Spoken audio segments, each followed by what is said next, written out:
미국에서 6년 만에 광우병이 발생했습니다. 한국 정부는 미국 측에 구체적인 정보를 요구했습니다. 미국에서 광우병에 걸린 젖소가 발견되자 주무부처인 농림수산식품부는 즉각 검역 중단 조치를 검토했습니다.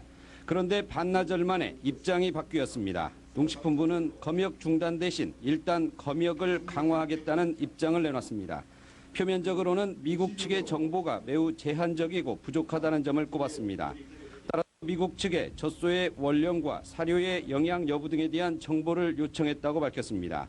하지만 검역 중단에 들어갔을 경우 통상 마찰 등 미국의 반발을 고려했음을 인정했습니다. 국가 간의 수입 중단 조치는 안 하더라도 물량이 통관이 안 되니까 실제 국내 시장 접근이 안 되는 거죠.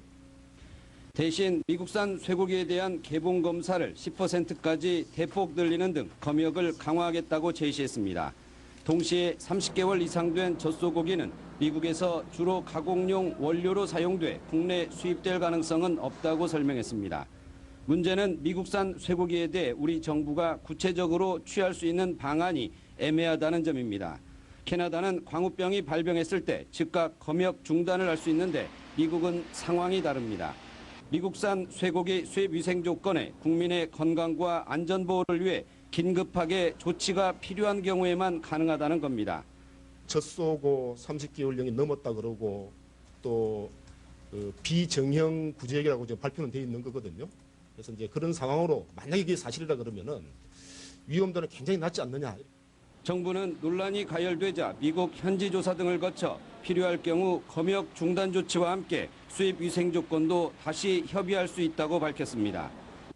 4월의 셋째 수요일은 성폭력 예방을 의미하는 데님데이입니다.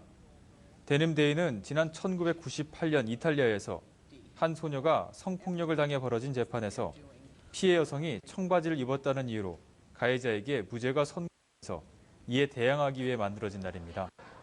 이를 기념해 웨스트 헐리우드 시청에서는 4월 한 달 동안 전 직원들이 청바지를 입고 출근을 하며 시민들에게 성폭력과 가정폭력에 대한 주의를 환기시키고 있습니다.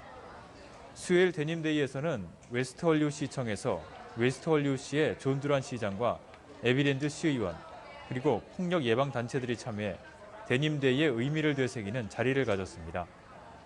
이들은 성폭력은 언제나 또 누구에게나 일어날 수 있는 불행이라면서 오늘뿐만이 아니라 1년 내내 성폭력에 대한 신중한 주의와 관심이 필요하다고 강조했습니다.